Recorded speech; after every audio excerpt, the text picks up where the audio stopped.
I counted all games released last year and the number is 42. Saints Row is a game where investors said, let's cut the middleman and make the game ourselves. It has no soul, even games considered the worst of all time had one. It drains my life force just by being in its presence. Let me be a drama whore even further now. In 2014, the two most soulless games ever at that point, Watch Dogs and AC Unity came out, and the people were up in arms. How can you treat us like cattle?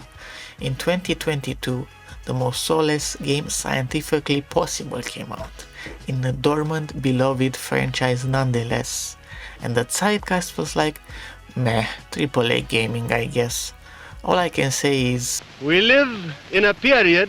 That was Oswald Mosley, for anyone who doesn't know, fascist politician and villain in Peaky Blinders, or as I call it, Sopranos without everything.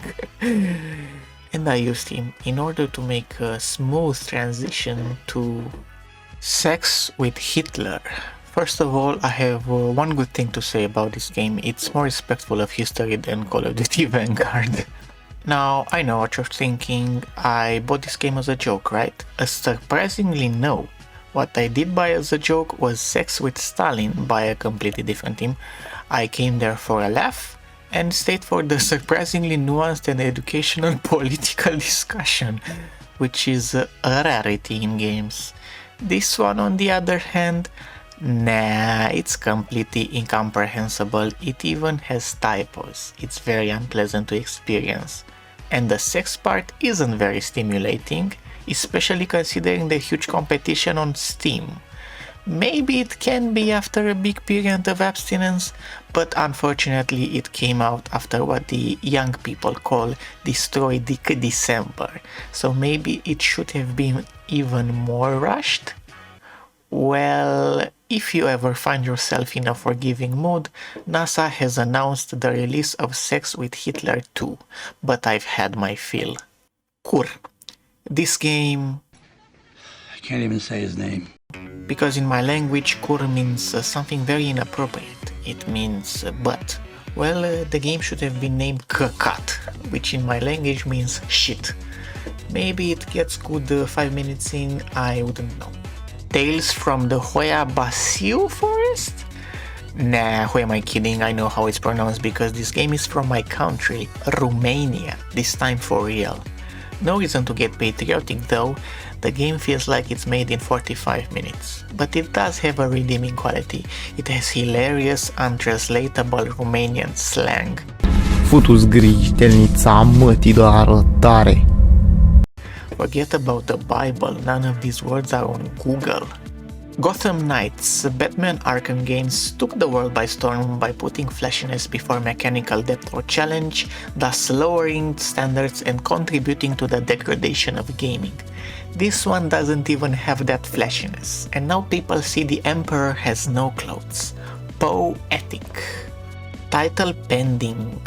One of those meta fourth wall breaking games which were popular 10 years ago, cute but a little bit masturbatory, but after Inscription actually made a compelling narrative superbly integrated in the gameplay with this method instead of just resting on the concept alone, I started expecting more from this genre. And for all I know, this one could have brought more once the game unravels, but its beginning hour has a slight problem. Here we go, the first puzzle! This may take a little while for you to complete. We've designed hundreds of concepts for it, and it's been carefully crafted to be one of the most challenging puzzles in video game history. I don't mean to hype myself up or anything, but I think I did a pretty good job. Best of luck. Congratulations! You are now in the 0.00001% of gamers who were capable of completing that puzzle. In the words of two great Romanian philosophers, everything you say to me brings me one step closer to the edge and I'm about to break. Frankenstein. This game is badly put together, which is a shame because it's really unique and weird. If you are familiar with Penguin Zero before he sold his soul in 2018 or so, it's the kind of game he used to play. It's for people with very specific tastes, unfortunately specificer than mine. I mean, it's fine to have very specific tastes. I, for example, am part of the community that's only attracted to orthopedic doctors, so we call each other orthopedo. Anyway, that concludes the bad games. I usually avoid them. Now it's disappointment time.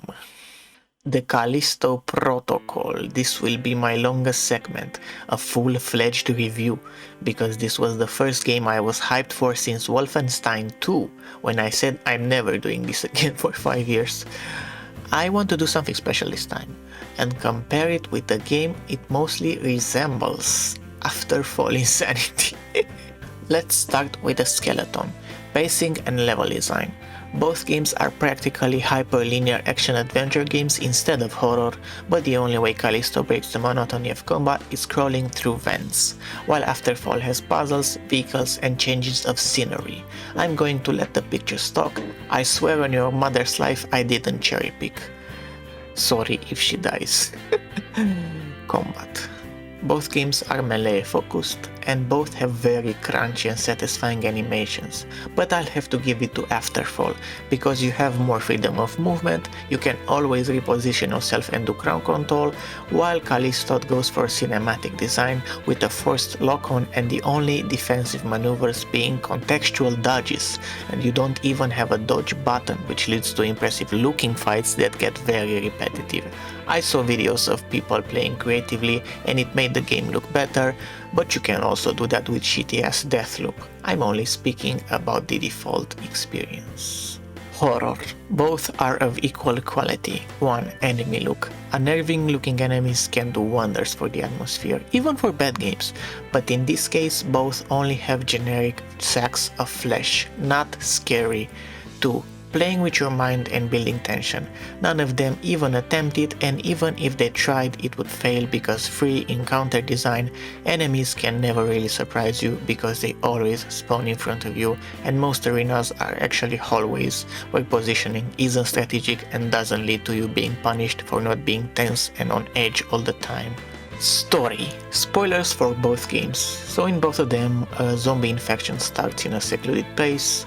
Both narratives consist of mainly going to places and pressing buttons, and both games have the plot twist of the protagonist being responsible for the outbreak, but in Afterfall it's because he was a psychiatrist that started hating humanity after 10 years of treating them in a nuclear bunker, which recontextualized the whole plot. The evil general is actually the good guy, you kill your sidekick and suppress it, and probably do that as well to your girlfriend whose fate remains a mystery by the end, etc. While in Callisto, you were just the transport guy bribed to look the other way, which doesn't change the plot at all. If anything, it makes it more generic. Lastly, we have graphics. Afterfall was kicked off Steam for illegally using Unreal Engine, but it ironically made better use of it by actually having art direction and an identity, in spite of looking outdated even for 2011, while with Callisto, as a guy that played a lot more indie games from this year than I will put in this video, big surprise, the title is a lie.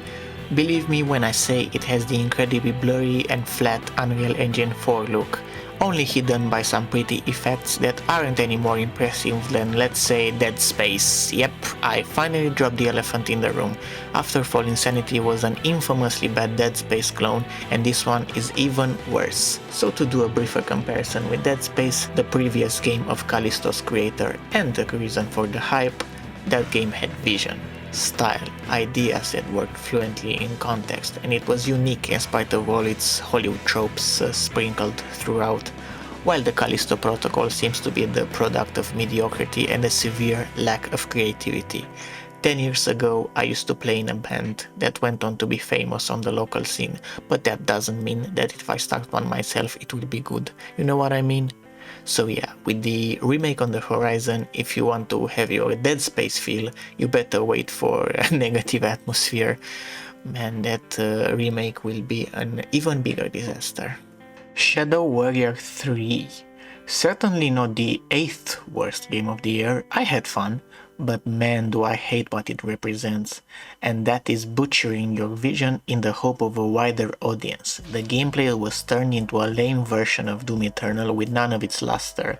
On hard mode, all you need to do is rotate mindlessly around the small maps to never die, and worst of all, the sword was relegated to a small melee attack. I heard they made the game better with updates, but first of all the damage has been done, and secondly, I don't own the game. Need I remind you I'm Romanian? We don't borrow only tangible assets, I mean, how else was I supposed to make this video? Then we have the jokes. Shadow Warrior 1 and 2 were cleaner versions of the one from 97. Just like Hiroshima. And this one wanted to go even cleaner. And you know what? I don't want to be another generic anti-woke channel. I mean, I think clean comedy can work if done well. Look at Tom and Jerry.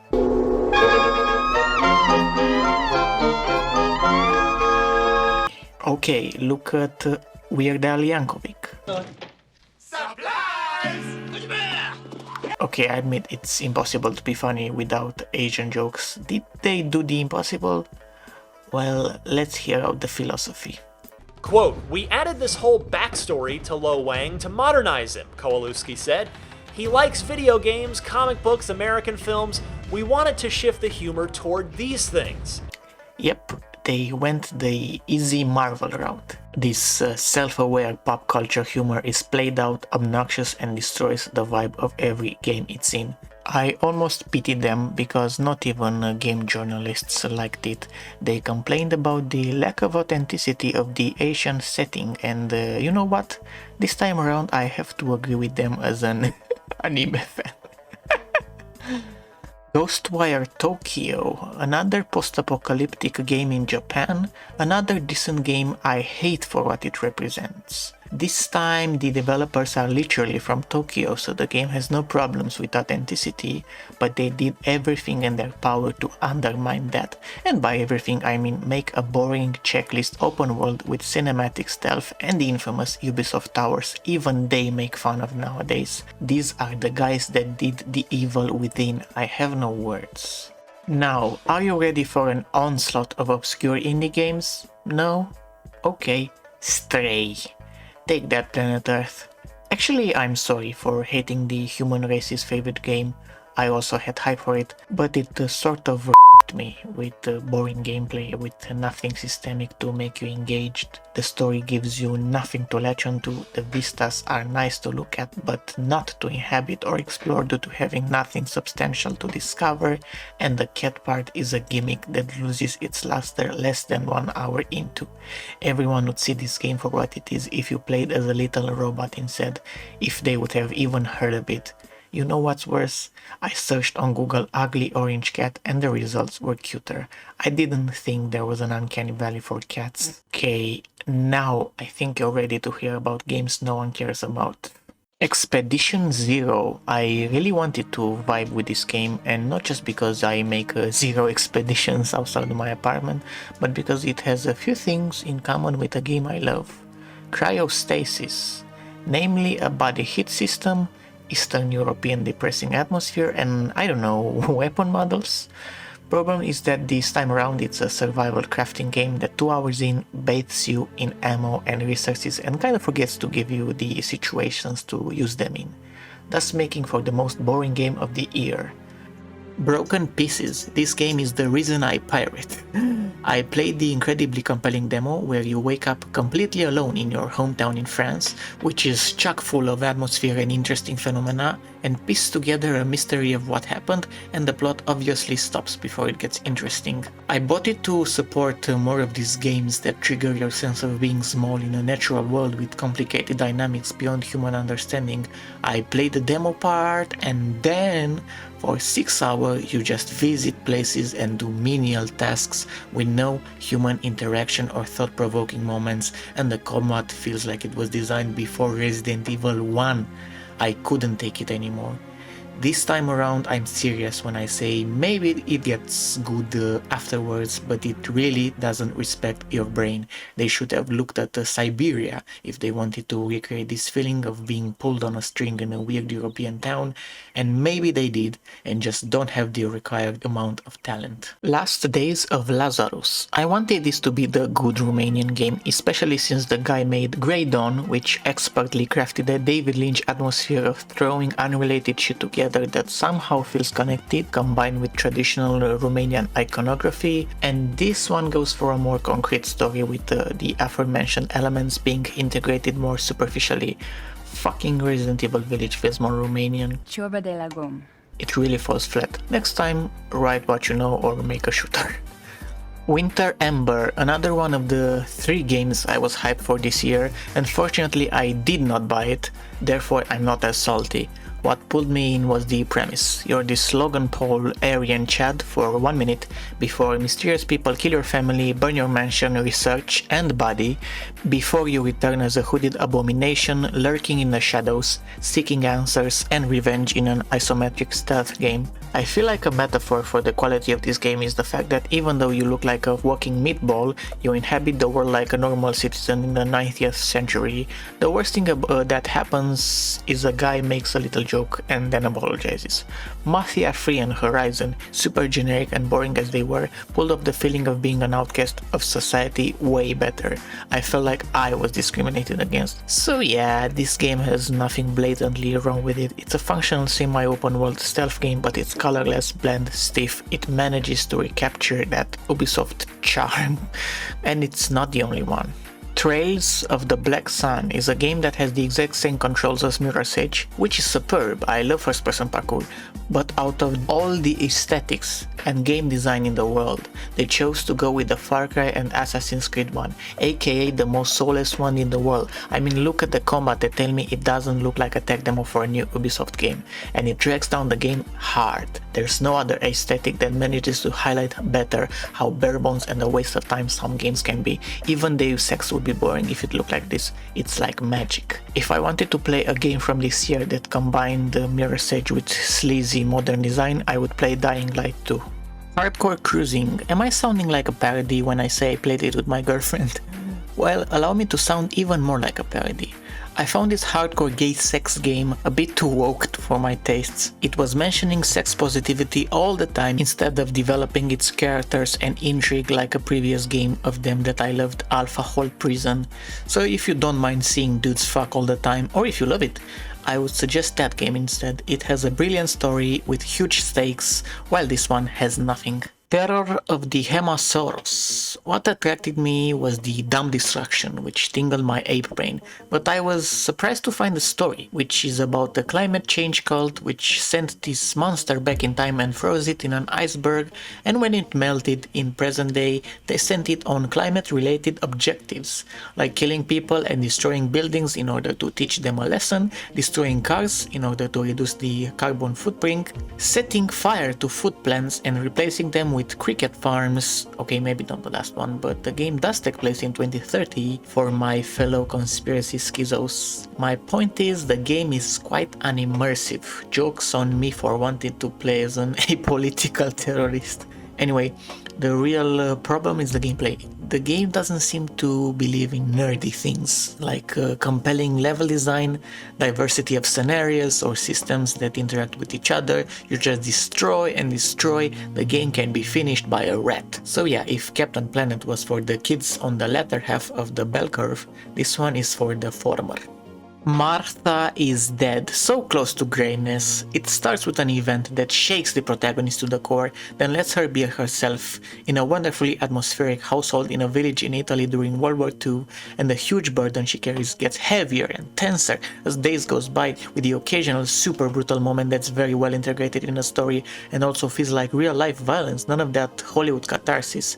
By the end I was stuck in front of the computer wanting to know what happens next, which never happens with the games for me. But at the epilogue, the game goes like, you know everything that happened? Well, you decide what was real, which sucked the air out of everything. Fuck off with this laissez-faire approach to storytelling. It almost never works. You know what? If I get to decide what parts of the story are real, then also I get to decide the price of this game. $0. Thank you, Russian sites. I just thought of this. I would have preferred for the game to finish with the protagonist being born and saying that shitty dream better... Sorry. And saying, what a shitty dream. Better avoid that in 17 years. Metal Hellsinger, a retro shooter with a gimmick. The typical heavy metal plays in the background, but if you time your shots and melee hits to the beat, you get increased damage and a cool ambience at the same time, which combined with the fact that instruments and finally vocals are added as your multiplier increases, make for some of the most compelling and satisfying learning experience in any video game. Problem is that once you become good, you realize that even the last level has the complexity and pace of a first level in any other movement shooter, which would be alright, another forgettable gimmick game to add to the pile. Problem is that on top of that, you have for the whole game Troy Baker in the background being all quirky and killable. No, I don't have dyslexia. Well, you just know that if the game had Linkin Park and Limp Bizkit instead of 80s metal, I would have loved the game no matter what. Feel free to call me a fag in the comments. YouTube will delete your comment before I can pin it. Now, the games that were just okay. Gungrave Gore. You know how people use it looks like a PS2 game as an insult? Well, this one literally is by design, with only the graphics looking PS3-ish, and for what it's worth, I had a ton of fun by setting my expectations just there. After all, I played the first two. PS2 games had none of the presentation and quality of life improvements, but they had the dynamic, and that's here, intact. Its only problem, and what I think led to its low scores, is that the first two games on the PS2 were short, especially the first one, while Gore is the length of at least 4 or 5 Gungraves, and that invites tedium. I personally am planning to coast along with the game until 2024, like going to an arcade for 20-minute sessions, only for free, or in my case, literally free due to my ethnicity. Shooter's Blood Thief. Only interesting thing about this game is that I always read the Shotas. Don't look it up. Before this one, they made Guns, Gore and Cannoli, which had orgasmic reload animations and enemy hit. I'm gonna let that enemy hit feedback. This one doesn't, but it has frenetic Doom style arenas, so it kind of balances out. Kind of how Doom Eternal compensated for its lack of atmosphere with frenetic gameplay. Solstice. Fortunately, we haven't entered a timeline where every single sport fighting game is Souls-like, although watching announcement shows certainly feels like it. Thankfully, this year we got one Devil May Cry clone, it's fine. What certainly helps is not playing Devil May Cry 3 within 1 year of this game, but yeah, it's safe to say we'll not enter a timeline where a Souls-like means a Solstice clone. And now, for the 14-year-olds that made it this far, I am proud of you and I have a present. Call of Duty 19. Call of Duty 19 is the 90th best game of 2022. They knew what they were doing. COD had the amazing gunplay ever since the beginning, but the worst game design in shooter history, and if you are older than 14, you already know why. The world's hatred for Call of Duty campaign design is manifested in the most long-lived meme to date. This one overhauls the formula. First of all, it made the gunplay even better. The animation, sounds, feedback, everything is so good it almost reaches Killzone 2 from 2009 levels. Also, no more respawning enemies. In fact, the first 2 hours are house invasion and cleaning out style missions, and you kill in 5 levels the number of enemies you would have killed in a level in a previous game. I could even describe it as boring, and then it hits you with its improvements. All the following missions have gimmicks, but instead of shallow shit like driving a car in a straight line for 30 seconds or playing as a dog and killing 3 guys, the gimmicks are the missions. You have the base invasion mission that's actually open-ended like Project IGI or Deus Ex, the survival crafting mission where you actually are vulnerable and scrambling for 20 minutes, the Uncharted convoy level that actually escalates in complexity, etc. In 5 years, Call of Duty campaigns might start resembling actual games. Actually triple that time, because I remember there are 3 studios that make COD games and this is the only good one.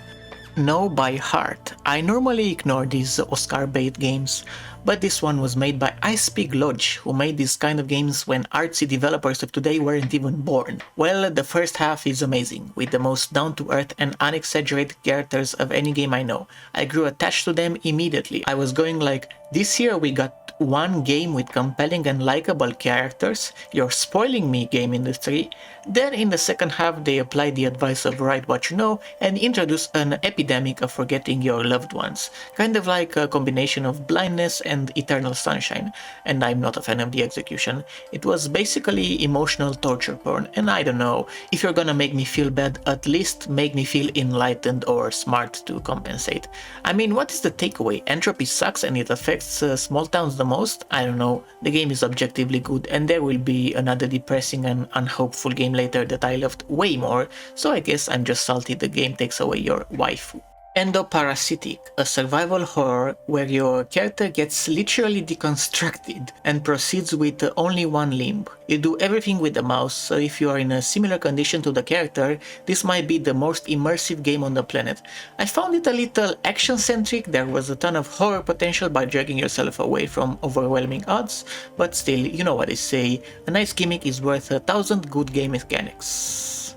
Grid Legends. Just like every modern racer, it feels very good to play and you say just one more race all the time, and it gets bonus points for having a story that's not zoomer cringe. And yes, Codemasters games used to have stories even 20 years ago, but that's the problem, it's a Codemasters game and they used to ooze with style. Just browsing the Dirt 2 menu immediately transports you back into that atmosphere. I would argue that Dirt 2 and Race Driver Grid have even more soul that Need for Speed Most Wanted. Blasphemy, I know. While this one has the vibe of a generic racer. The UI, the graphics, it really drags the game down.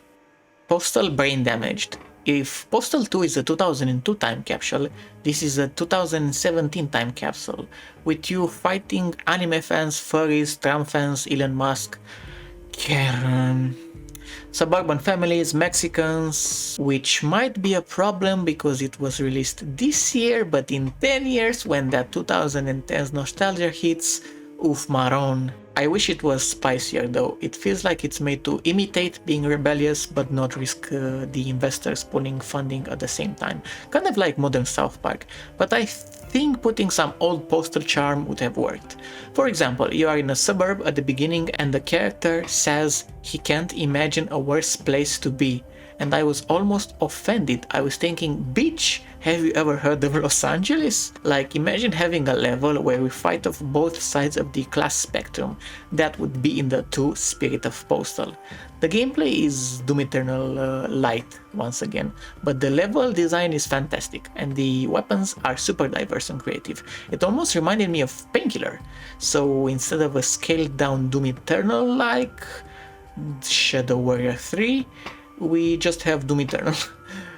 Also, another thing that differentiates it from Shadow Warrior 3 is that being a Doom clone is an improvement this time, considering the abortions Postal 3 and 4 ended up being. Remorse the Least. This is basically first-person Silent Hill, which means that 1. Enemy designs and behaviors are creative and unpredictable, so instead of preying on the ancestral fear of carnivorous animals like Dead Space or Resident Evil, the game preys on the ancestral fear of the unknown, which is way more fertile for creativity and the feeling lasts longer. And 2, it perfectly recreates the vibe of this time a Central Europe town instead of an American one. The developer is from Hungary. If you are from CE or the Eastern Bloc, you might feel right at home in this place. It shares a flaw with Silent Hill though, that being that you have a little too much ammo and melee weapons at the same time. This game's atmosphere would have been superb if you combine these enemies with the constant possibility of remaining defenseless. And also the predictability of the plot twists. All Western-made Silent Hills and their clones have the plot twist of you being responsible for someone's death. And this time you are responsible for killing the doctor that took care of your now dead wife. I am your father's brother's nephew's cousin's former roommate.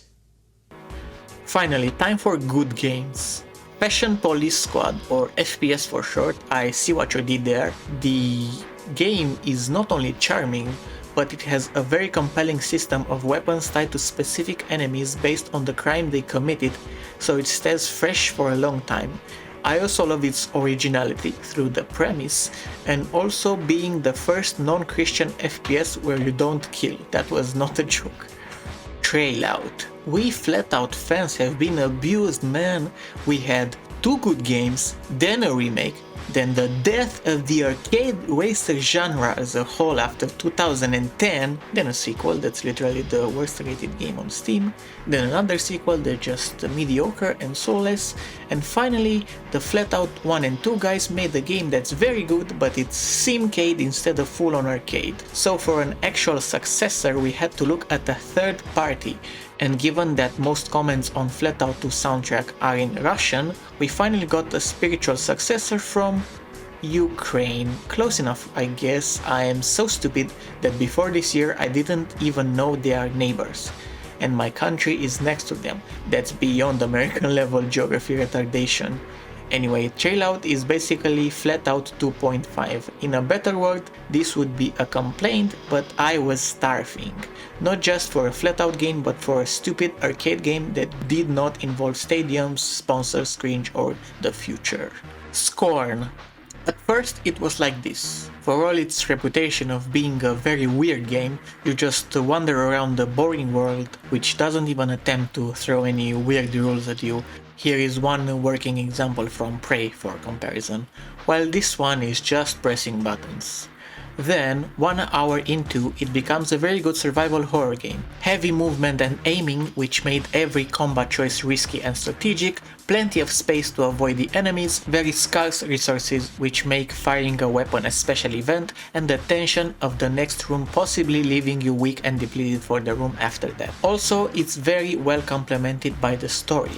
The game has no spoken or written word except for the menu, and it conveys the story about this lonely man in a dying world and his maladaptive relationship with a parasite that lives on his back solely through sensorial experience. Basically an even more evolved version of Half-Life or Dead Space 1. And that's how most games should aspire to be instead of occasionally being a shitty movie.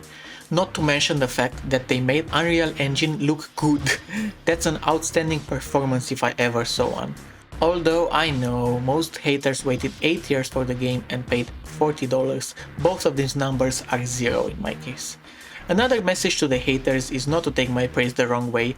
If this game had Painkiller gameplay instead, it would have been way better. I agree. Also, a message to the developers. I'm jealous. You're from Serbia, I'm from Romania. We both have worldwide reputations of being lazy, but your communism analogy game looks like this, while ours looks like this. Kirby37, my wife's boyfriend got shot 50 times in the back by the police, so I had to buy a Nintendo Switch myself. So yeah, last year I got a Switch with one game. One game which brings back the charm of childhood games wholesale. Teardown. Everyone agrees that destruction disappearing from games is a shame, but I sort of understand why. I guess developers felt it's not worth the investment for the almost non-existent changes to the game formula. Well, Teardown remedies that by being Portal for Men. Basically, you have to twist your destruction abilities around the level requirement, for example creating a fast escape route, and that combination of thinking, creativity and dumb destruction is what gaming needs more of. Midnight Fight Express. This one uses the Batman Arkham style of fights, but this time around it's good because it won't be cinematic. You have complete control of your output, but that also means that you can get overwhelmed very easily. But you also have a ton of options all the time, throwing objects, fisticuffs, guns, blunt weapons, unlockable maneuvers, and let's not forget combined tactics. But they're all very short-lived tools of combat, Breath of the Wild style, so you always have to think on the fly, thus the combat is dynamic in the best sense. Not to mention the amazing diversity of scenarios and good animations and very crunchy sounds. It puts AAA gaming to shame. And best of all, the game is immersive and diegetic as fuck. You literally feel like a morally grey psychopath delving into the criminal underworld, so the genocide you commit feels natural unlike most games. It has a flaw. The drone you have with you is a repurposed charisma vacuum, but American writer. I was actually really disappointed to see the huge credits. I was promised a single developer. Before I reveal the next game, let me tell you about my favorite subgenre, the Half-Likes. They are shooters that copy the design philosophy of Half-Life.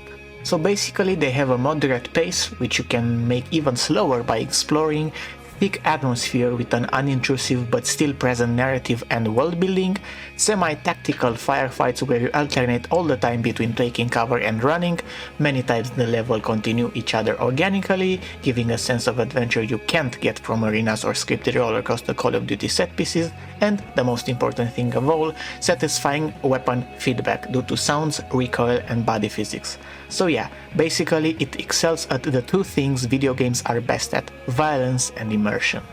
I know there is also the I word that you'll never catch me saying, but there's like 10 of those. Some of my favorite games of all time follow the Half-Life formula. Unfortunately, the industry moved away from this genre, first by making every FPS a Call of Duty clone.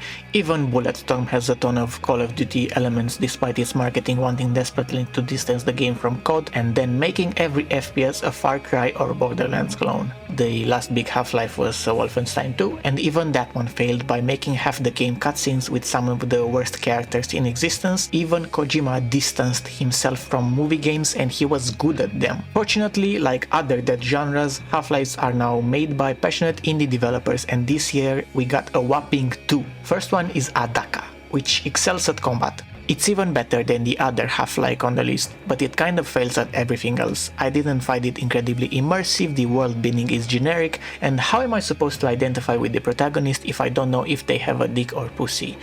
I'm joking, we all know it's the second one. But yeah, amazing game. Play it. Police Shootout, a game about the most important job in the world. Oh, sorry, wrong game. Fursan al-Aqsa, a game about the most important job in the world, an Islamic terrorist. It ponders the question, what separates a freedom fighter from a terrorist? And the answer is fighting against imperialism? Yeah, we all know how this got popular. I don't think the Free Palestine crowd even knows of it. I love this game. It's based on a shitty laptop by the most charming man in existence, a Palestinian man by the name of Nidal Nijm, and the end product is basically GoldenEye 2, and all issues I had with it were patched out, namely the ultra-conservative playstyle which stems from the combination of insta-death, slow motion and no checkpoints. So by making the game more forgiving, but still very hard, he attained shooter perfection. Sometimes compromising your vision can be beneficial.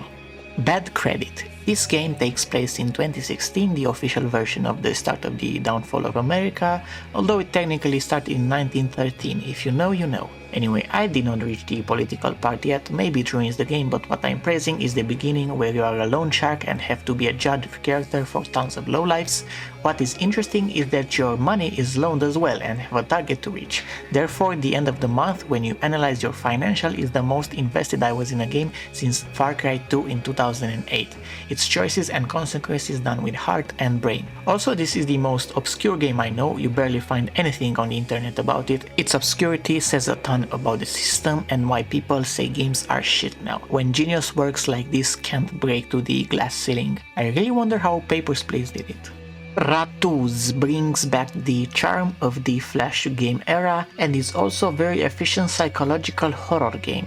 There is no filler at all. It's a simple government lab escape game with a very perseverant monster chasing you who adapts his behavior and makes you be on edge all the time. Every scenario is created especially to fuck with you and it doesn't flop once. Signalis. Last year we had Tormented Souls, the first classic survival horror game since 2008, and I was ready to say that the ones that came out this year shared its level of quality between themselves. Until Signalis came out. I don't even know what to say. If you are a survival horror fan, you probably already played it. Only thing that stops it from gaining legendary status is the niche genre. Entropy 02. Shooter of this year and many before, and also obviously Half-Life of the year.